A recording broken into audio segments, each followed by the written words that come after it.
This is Clayson TV. My name is Alex Madiba, and of course, bringing to you the most educative online show. Today, I'm here, I'm honored and blessed to be here with His Worship, former Lord Mayor, former Nairobi Mayor, Joe Aketch. Habari yako? Salama kabisa. I'm so excited to have you on this show. Okay, thank you. I'm also very excited. How is the new year and how are your plans? I see you getting involved a lot in issues to do with the youth. Yeah, I'm kind of, this is the background I have because for many years being brought up in in places like the Eastland, Ziwani, Majengo, definitely you had to see how you can perform, you can utilize your talents. And then at the same time, if God allows you to get some kind of benefit, opportunities, then you extended it now back to the people in the community. And that's the reason why I keep on saying leadership is to give and provide a good guidance to the young people. Absolutely. And I'm very happy that most of the young people that we have helped through education, like going to the United States, have done extremely well. Some of them have also taken advantage of the kind of the leadership style that we're having. And one of them that I must be very proud of, coming through me, coming through my effort, and showing the young people that they can do it, is Mheshimiwa Mawade from Ziwani. He's now Member of Parliament, and is now giving back to the people in the community. Yeah. Coming to the Safer Nairobi initiative, maybe if you can explain briefly, because I think the last time I met you was in an event, the I&R high fashion event. How is that related to the Safer Nairobi initiative? Well, the Safer Nairobi initiative came in at the time when I was the deputy mayor, and then I became the mayor 2003. And some of the challenges we were facing was that we had so many young people in the street, a population of almost 4,000 who are in the street of Nairobi. And they were a little bit of a menace because the people they were targeting, if you remember those days, they were very violent, taking away phones from people, harassing. But most of the people they were harassing, the Muzungus, 60% happened to come from Habitat. So Habitat felt like, hey, they are becoming a victim. And for them to have a safe place to come and work, they decided, no, I think we may have to move Habitat from here to another country. But they called me up and said, Mr. Mayor, in order for us to stay here longer, there are certain conditions that we're going to give you. So one of the conditions they gave us, what are you doing about the street family? And through the courtesy of our beloved late President Kibaki, Muda Wari, Maitha, Ted, we all sat down together and said, what can we do in order to make sure that this thing does not happen, where the youth have really taken advantage of the situation in the city of Nairobi. And most of them are all 18, over 18. So we decided anybody who's over 18 and is in the city, and he is a street young man, we have to take him to National Youth Service. So we took all 3,500 of them to National Youth Service. NYS, yeah. And I can tell you that was the beginning of a safe initiative for the city of Nairobi. Do you think NYS is on the right track as per your experiences from the time you were in your leadership? Of course, because most of the young people that I meeting who went through our exercise or through the opportunity we gave them, they stood me up and they said, you know, now I'm a mayor. Because of you, I have done ABCD. Oh, I went back to school. Now I got my BA, I got my MA. So that institution did a good job for our young people because that was a partnership between the Nairobi City Council and then National Youth Service through the courtesy of the government. Okay. Coming back to the event, I&R Fashion, it was in Westlands last time. What is the feedback you have probably after seeing what was happening and young people, of course, coming up and trying to do something positive? Well, I must say that was the best thing that I've ever had in my life in a long time. Being coordinated, organized by the young people themselves. And that shows that when these young people are given the opportunity and the talents that they have, they can still go back to the community. They can still go back to the estate and offer the same kind of service to these young people. I saw the talents that actually of the performance. And if these young people are given the opportunity, sky is the limit. If the other guys in America can do it, our own young people can do it here. Yeah, because you can see the performance. In fact, I must say I was very appreciative of the support we got from the two ministers from Nairobi County who came and participated. And we were there until about almost 1 o'clock at night. But I must say what I saw was wonderful. The young people, they had the determination in their eyes and they were focusing. And to them, they said, we'll keep on going because we know the end of it is something that is going to bring the Kenyan flag high and higher. Not only in Kenya, in Nigeria, because some of them are going to Nigeria now. Sure. And then, of course, across the Atlantic, definitely I can see a lot of young people doing very well. Okay. There's an issue of increasing crimes in Nairobi, more especially the youth, the young people. And to my own small research that I've done, probably related to unemployment, and probably some of them would want to do exactly what I&R was doing, but then they are limited by capital. How do we deal with this issue of unemployment and probably people be able to create their own jobs and do something? Well, again, you see, when you have people like us who have retired and you have the connection and you have opportunity to have some friends in other countries who would want to invest in this country, we are focusing mainly on the young people. And what the governor is doing, and I'm very, very much appreciative, because the governor is saying, when you have the talent, try to show the talent. And that's what we did even during my time as a mayor, during my time when I was the deputy mayor. We had all these young people who had the talents. And we took them, we gave them the opportunity. We took them back to school, of Fafa Maringo. They came back. They're lawyers now. They are young people who have done extremely well. In other words, these young people, they need an opportunity to be given so that they can also help other people. Sure. To me, I think what Safer City Initiative is doing, I think working very closely with the Nairobi County, and I'm very happy that Safer Nairobi Initiative was in between the signing of the MOU between Nairobi County and Habitat. And mainly is to focus on how we can help the young people in this city. One of the things that Nairobi County has come up with through the courtesy of Safer City is the hub, which we have done already in a one-stop youth center. And this one-stop youth center was basically to try and give the young people a center where they can come. And because most of the young people really getting a CV for them to write is a bit of a problem. Yeah, so we said, okay, that center is going to be given the responsibility of coming up with what? Of writing up a CV. The next department is we have your CV. Now we want to communicate with other investors and other organizations. And we're simply saying, hey, I have a young man here, CV is ABCD. Is there a possibility?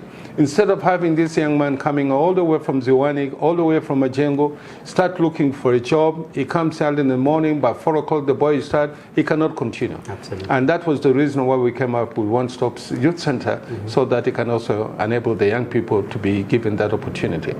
And as a result, we came up with a hub. And this is for the artists, people who have got the talents. And I must say the support that we've been given by the governor himself, because NSI and Nairobi our organization is basically coordinating the activities. And once we have brought up that hub with all the people that came in, the investors, a lot of people came in and invested almost 10 million shillings on that particular hub. Now a time will come for us to hand it over to Nairobi County so that they can continue, and that to give the young people an opportunity. And this is the reason why NSI is there to coordinate the activities of the Habitat and coordinate the activities of Nairobi County. They sit down together, and then whatever the opportunity we've given them, they analyze it, they implement it, and at the end of the day, it's helping the young people in the community. Okay. So while I was coming here, somebody told me, okay, you're going to have an interview with the former mayor. I want you to tap the blessings from him, but I want you to ask specific question that I have. And he said, how can someone come out of poverty?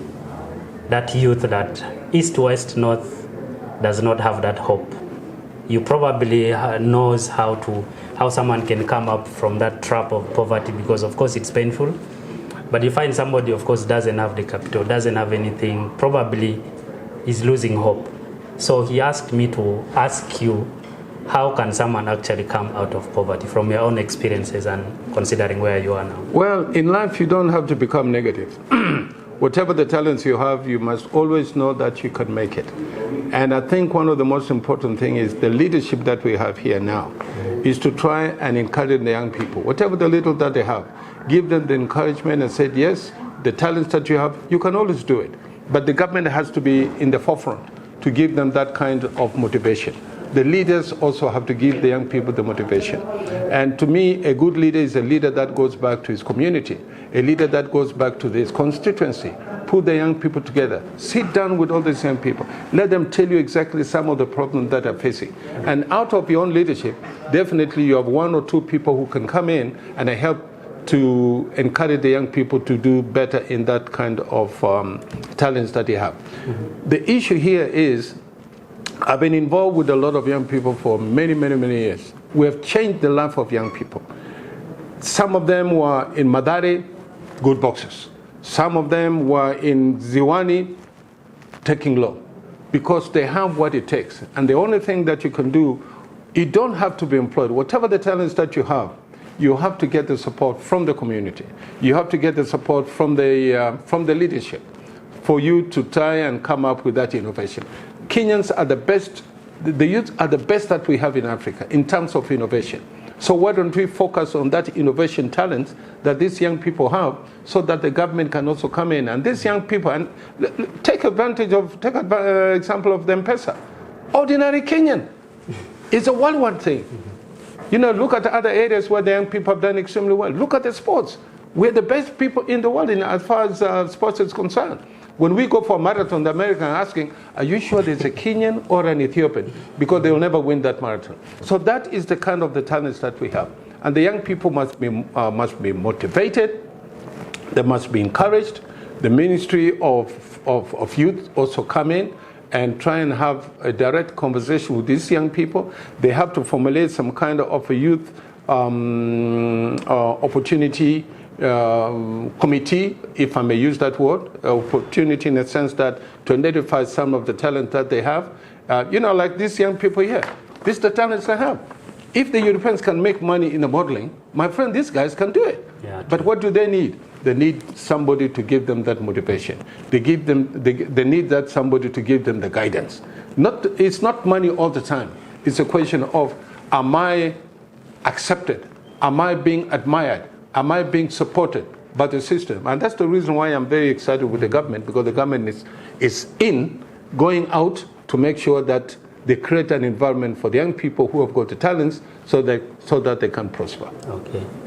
There was a time, was it 2019, you were studying international affairs, something to do with that? Did you graduate, and what inspired you? Most people, of course, give up. They don't want to continue with it. But I was so happy to watch you on that interview when you said you want to get a degree in international affairs. Oh yeah, I'm still working up on it. You know, most of the people said, this young man has got so much degrees. I went to US, Ohio State University, and I gave a lecture there. And one of them told my cousin, God, that professor was a very good man. I'm not a professor, but it's because the talents that I have and the desire to try and acquire education. And that's what I keep on telling my friends, never give up in education. It's never too late, no matter how old you are. But at the end of the day, go for what you think is right. Because the future of this country is education, education, education. Yeah, okay.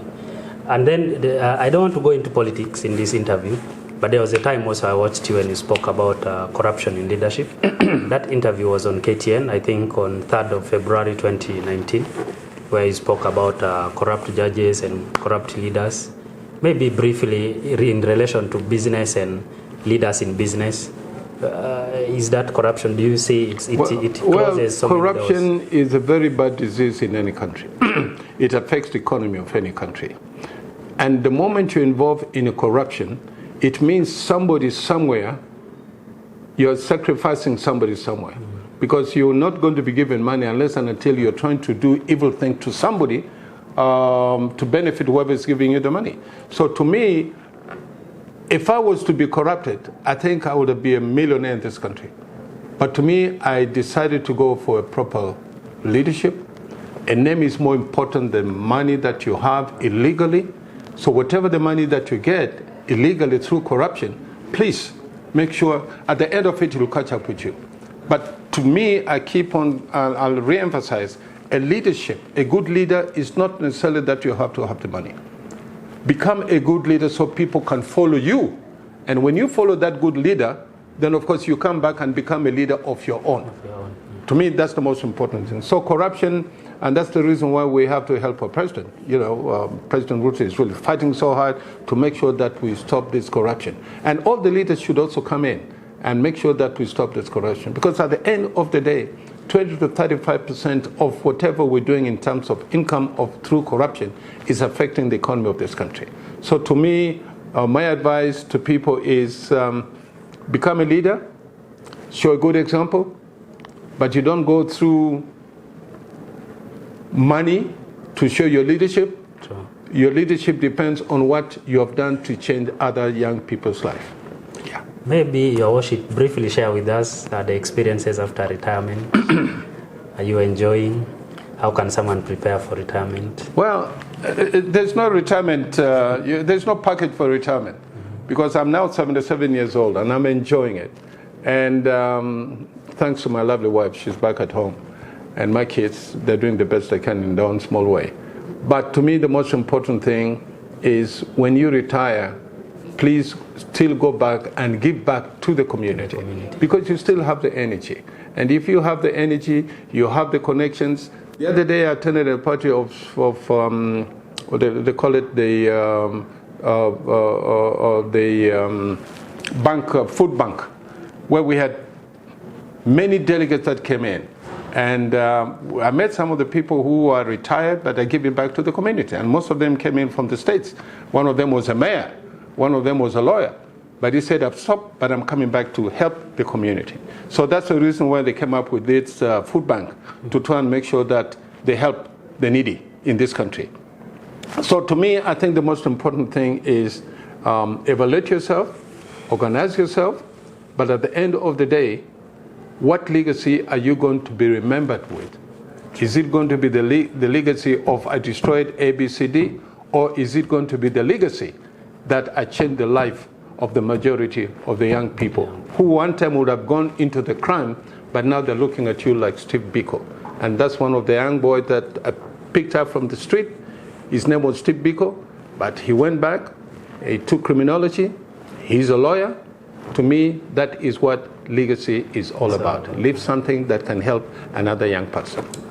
Maybe tukimalizia interview, there's a bit of freedom by the for the youth to be able to shoot videos, content creators in the streets of Nairobi, something that was not previously so. Do you think that's a good thing? And why do you think before that it wasn't happening in this county? Well, it's because now we have a very young, dynamic governor whose interest is to see that the young people make it using their talents. And that's the reason he said, whatever the talents that you have, like shooting movies and whatever, the street of Nairobi is open. And he gave them the freedom for them to do so. So it all depends on the kind of the leadership you have. You know, people like us, maybe our thinking was different. But when you have a young generation like the governor, he's thinking wise. He's thinking young people. He's thinking he mixes with the young people. And his manifesto is basically based on what can he do in order to change the lifestyle of these young people, right from the talent that they have. And to me, I can walk in the street of Nairobi. It reminds me of the street in New York, where you find all these photographers are there. So Kenya is coming this way. And definitely what the government is doing has done extremely well, and we have to support him. Okay. Finally, Models Kenya, I&R Fashion, what future do you have with them? Are you supporting them just for maybe for a short time, or do you have that business relationship that's going to also create jobs and also be able to encourage even the founder to do more? Yeah, as a matter of fact, when I attended that function that night, I opened my mouth and I said, you young people, the sky is the limit. And when the time comes, Rogers, the leader, Raja, I want you to meet the Ethiopian ambassador. the next day. And the next day we went to a function. And Raja was there with the Ethiopian ambassador. And the moment we started talking about whatever he was doing, the thing that came in from the ambassador of Ethiopia said, hey, why can't we do between Kenya and Ethiopia? Because already they are trying to go to Nigeria. So we're focusing in terms of trying to give more picture, let these young people, give them the opportunity to see further. There are people who are willing to help. There's a lot of investors willing to help. There are a lot of business people are eager to help the same. But unless and until you talk about it, they will never know. Yeah. So what we are doing at the moment, as far as our organization here is concerned, is to try and look an opportunity for young people like that. Already we are talking to the Ethiopian ambassador, and we have our representative back in Ethiopia, whom we have given the message. So he's also looking around. And definitely there will be nothing better than having the Ethiopian youth and the Kenyan youth having a symposium based on the model. And I think that's the best thing. So that's the kind of thing we're doing with them, for them, and we will not leave them behind. Because again, we're utilizing the connections that we have to give back to the community. And that community, one of them is this organization, the model. Thank you so much. Maybe there's something that I haven't asked you and you feel you really want to say out to the youth, but also to the leaders. Well, what we're trying to do, I used to be a boxer many years ago, and we were behind Muhammad Ali and Floyd Patterson and Archie Moore, and those people came to Kenya as because of that good working relationship. So we always say, the friend that you have, where is he leading you to? Is he leading you to the grave, or is he leading you to a place like meeting Muhammad Ali so that you can come back and help the young people? We have a lot of young people from Ziwani Majengo who went and fought Muhammad Ali boxing team in Washington, D.C. Some of them remained behind, some of them came back. So to me, what I'm saying is, let's help these young people. Right now I was talking to the minister, because I happen to be a former boxer. Not as good though, and we're trying to see if there could be a possibility of each constituency. We have 17 constituencies, and I'm trying to look, I'm appealing to a lot of people, especially the investors, whom I'm going to be meeting, and said I need 17 boxing rings in each of the constituency, because that will make the young people use their talents. And again, the other thing which I think is important, we have to have an integration between Habitat, that we are coordinating, Nairobi County, and even the government and organizations. So we sit down together and bring the entire youth organizations in Nairobi. Let's hear from them what they need the government to do. And you'll be surprised how much engagement you'll have from these young people and the demand and the request that you'll hear from them. So to me, I'm telling the young people, never stop. You know, things will always work out as long as you're positive in whatever you're doing, and make sure that you work with the right friend. Because if you work with the wrong friend, definitely he will take you somewhere else. But a good friend will lead you to a lot of things that are happening. You know, you guys, you're a good friend. That's the reason why you're communicating. Yeah, so we want to have friendship like you, and the encouragements to have the young people in the community to make sure that they behave well. They make sure that things like the drugs is no longer there, because that's the thing which is killing a lot of young people. Crime, which of course, you know, during our time, the crime was down, because don't forget the population in Nairobi at that particular time was not as high as it is now. Now we're talking for almost 6-7 million people. The street family now we have is almost 15 to 20,000 people, as opposed to 4,000 that I had at that particular time. So ours is to tell the young people, focus, remain where you are, you can do it. Don't think you cannot do it. You have what it takes. If people like Achimo did it, Muhammad Ali did it, you can even do much more better than that. Thank you so much for honoring the invite to the show. Okay. Maybe tutakutafuta tena in the future, of course. Thank you so much for joining Alex Madiba show. When you see an elder or experienced people, you don't just go and ask for money. You ask them to share their experiences, the inspiration, that connection. They will be, even if they don't give you money, they will be able to inspire you to get that money.